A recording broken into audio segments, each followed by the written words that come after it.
All right, so let's talk about it. Number 11 NC State versus number 1 Purdue. Um, NC State, as I mentioned, is the Cinderella story, or the Cinderella story of this year. Basically, a number 11 seed going all the way to the Final Four. After beating UNC in the ACC championship, they have kind of been nothing short of incredible. It's almost as if history is coming back to kind of repeat itself, because the last time they won a national championship, they pretty much had the same case, Cinderella story, underdogs, pretty much followed the same suit. So it's good to see that they're kind of reviving themselves over there. And obviously this is a team that, while they have some great players, no one expected them to get this far.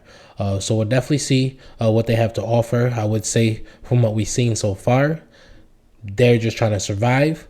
Especially in the early rounds, it looked like they were just going to be a team that will play tough, play rough, and they did, and they survived a few good games. But at this point, they're not just surviving. You know how it is with March Madness. You get a run. America's loving them. The team has confidence. They're going out there with swag, and they're definitely hooping. And to them, they're definitely not a Cinderella story. They're real. They're here. They're real. They're here. And they're definitely here to stay and here to make a mark. I would say a lot of people definitely didn't have them going this far. So now that they're here at this point, any team they face, which they're going to face Purdue this round, can't take them or have to take them serious. So we definitely will see what type of matchups they will bring to the table. So when it comes to those matchups, obviously, if you know anything about NC State, you should know the big man DJ Burns. He's the one that's leading the way, both on offense and on defense, I would say. In their Elite 8 matchup against Duke, I'll be honest, I personally had Duke winning that, like I said. 1 second.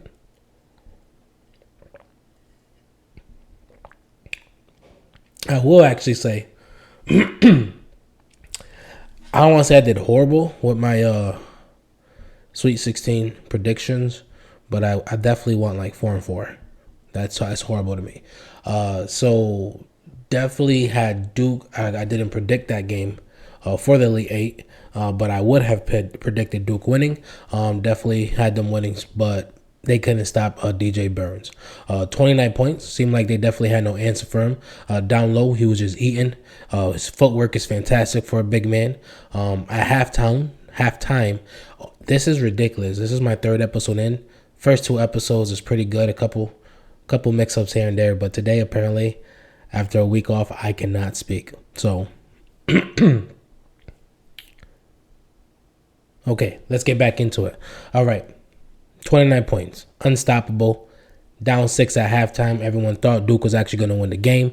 NC State found a way to lock down on both sides of the ball. Outscored the Blue Devils 55-37 and won the game by 12. So DJ Burns did his thing. DJ Horn, the 2 DJs, also had a hell of a game. He brought in 20 points of his own. It seemed like anytime they needed a bucket in that second half, they went to one of those DJs, and neither one of them disappointed.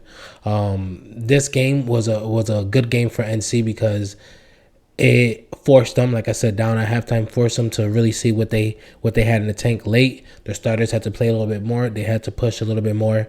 So it definitely was good to see how they handled that pressure and what they were able to come away with, which was a win. But obviously the way they did it, which was their identity, and basically forcing Duke into taking bad shots on defense, and obviously on offense, I just mentioned the 2 DJs did their thing. Let's move on to Purdue. Purdue, kind of dominant this year. But if you don't remember, because I was I'll be honest, I remembered it, but then I forgot it again. But then looking into this game, trying to think, all right, like, why are they playing the way they're playing? Like, you know what? They're playing like they got something to really lose. Like, they're playing with a chip on their shoulder. Number 1 seed. Like, obviously they're the favorites in all their games.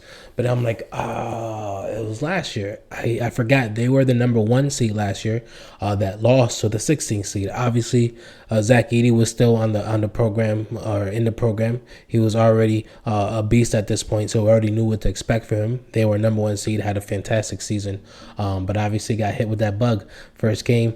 March Madness, man, that's why we call it madness. So for a team to come back from that, like that could really kind of lose or just help you kind of lose a little bit what you're trying to accomplish. Like now you got a couple players leaving, a couple transfers, new players coming in. Are you still that dominant? How strong is the mind?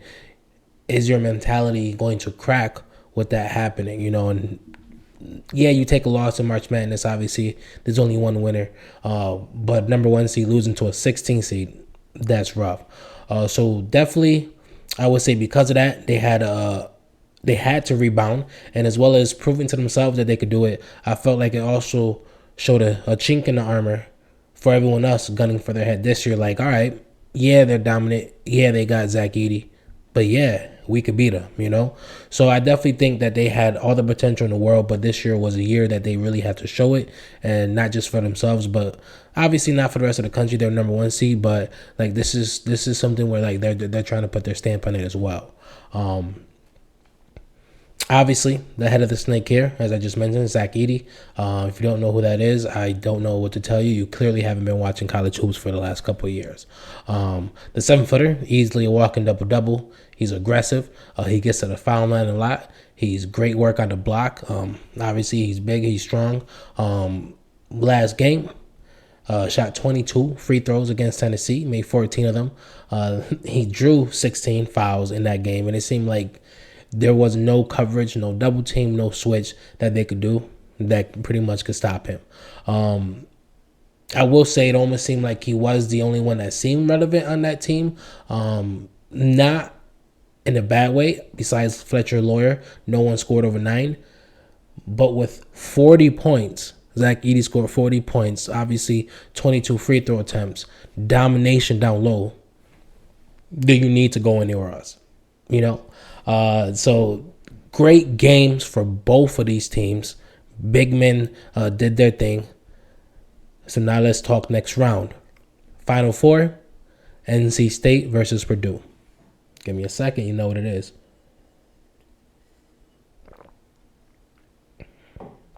Gotta keep myself hydrated. I love that this is only four teams, 2 games, because it's gonna be a short episode. The video editing me crazy, man. Still not good at it, but I'm learning. All right. Let's talk NC State versus Purdue. All right. This is a clear big man versus big man, Edey versus Burns. Obviously, Edey has shown that he's probably the most difficult matchup in the country right now. In the tournament so far, he's averaging 30 and 16. Shooting 51% and 39 from 3. A lot of people forget that he can actually shoot a little bit from outside. The ability to stop him on the block right now is something that no team has shown us that they actually have figured out. He's agile for his size. He's big. He's strong. He kind of does it all down there. On the other end, you have Burns. He's big. He's also strong. He's even more agile, and he probably has the best footwork we've seen in a big man at the college level in this country right now. He also can pass well for bigs. Loves to make teams pay for pretty much giving him the wrong read. He's good at reading the double teams, reading the coverages. And this game is pretty much going to be both teams running their offense through their bigs and seeing if they can pretty much get what they need to get. Low scoring, grind, slow pace game. Definitely can't wait to see it. I would say why both teams have their different identities. They kind of run the offense the same, but with different variations. What I mean by that is the Boilermakers pretty much try to get all their open shots in the post. Obviously, feed the ball through Edey, and then that forces outside shots. Well, when it comes to the Wolfpack, they will do the same thing with Burns, but theirs will kind of switch to their cutters. They have a lot of athletic, fast cutters. Pretty much if you're playing man, if you're playing zone, they'll know how to space out the ball, make the right reads to the basket. Pretty much, I definitely expect both of these big men to find their players, whether it's shooters, whether it's cutters. I definitely expect them to keep their eyes open, keep their head up, obviously, as well as doing their own work down low, doing what they can do on their end. I think this is where the game kind of changes, or not really changes, but where the difference of who's going to win this game kind of comes into play. The big men are going to go up against each other. We already know that. What we want to know, or obviously what the country is going to figure out, is who else is going to kind of step up into those moments. This is where everyone else has to show what they kind of bring to the table. Obviously, on NC side, we have players like DJ Horn, Mohamed Diarra. They've been pulling their weight all tournament, and they're definitely two players that they're going to look for to show up this game. Horn is actually the leading scorer for his team. He pretty much is lethal from shooting 40%. And pretty much Diarra has been a clean walking double-double. As long as he can get a kind of head of steam, he can do what he needs to do. And obviously he's going to clean up on the glass. For Purdue, we need to see players like Trey Kaufman-Renn trying to help Edey on the block. Braden Smith, he controls the pace. He kind of, when the ball's in his hands, he'll push the pace, control the offense a little bit, always find an open man. He's definitely good at making his reads, knowing when to dish it, when to score it, what to do coming off that screen if that's what they decide to do. So I definitely think that this game itself is going to be about the individual matchups on how they play off of defending each other's big men, basically. So when it comes to how those big men now will pretty much perform, I mean, I actually think it's going to be an interesting matchup because Edey is probably the more dominant factor in this game. When he's scoring down low, honestly, it almost seems like it's automatic. He's drawn multiple defenders. The game opens up for Purdue in a way where they just become lethal. At this point, when they can shoot the ball, they're going to be a hard team to beat. They're shooting 40%, and basically will make you pay any chance they can get if you don't play them right. 1 second.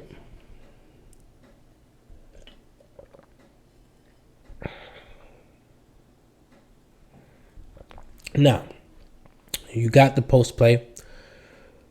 They're going to try to force the ball back to the outside based on poor defense or any doubles or miscommunication.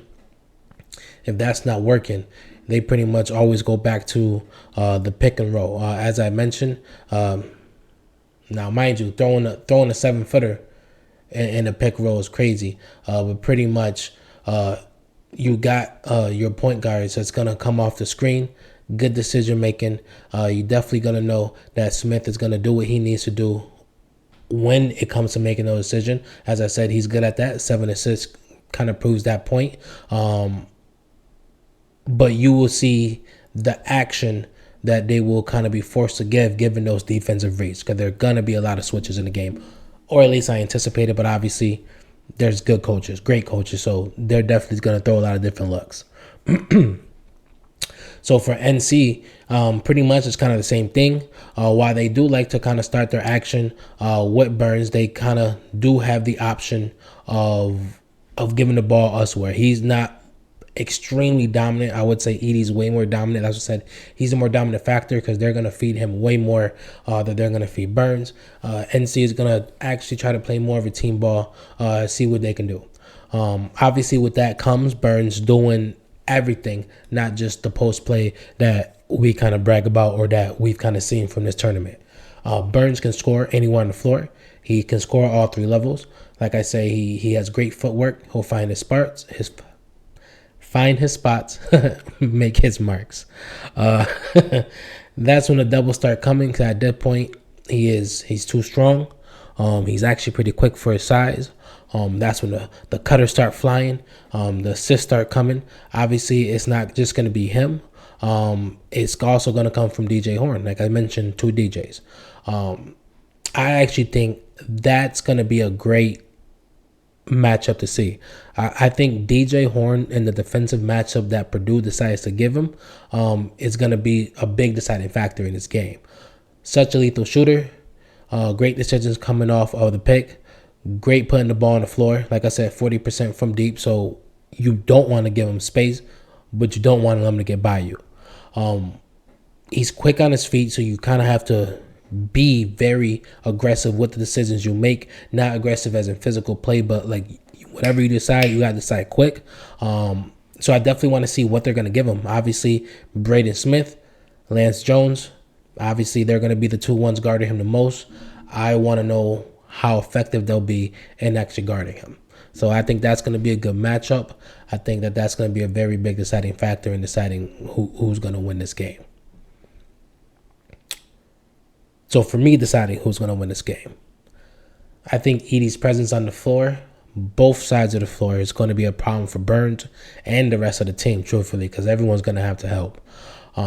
As a team, they average over 80 points a game, and they know how to score the ball efficiently. They know how to score, they know how to shoot, they know how to defend. While I expect DJs on NC State, Horn and Burns, to have great games, I do think the firepower from the Boilermakers will be more than enough to stop this so-called Cinderella run. So I got Purdue advancing to the final game.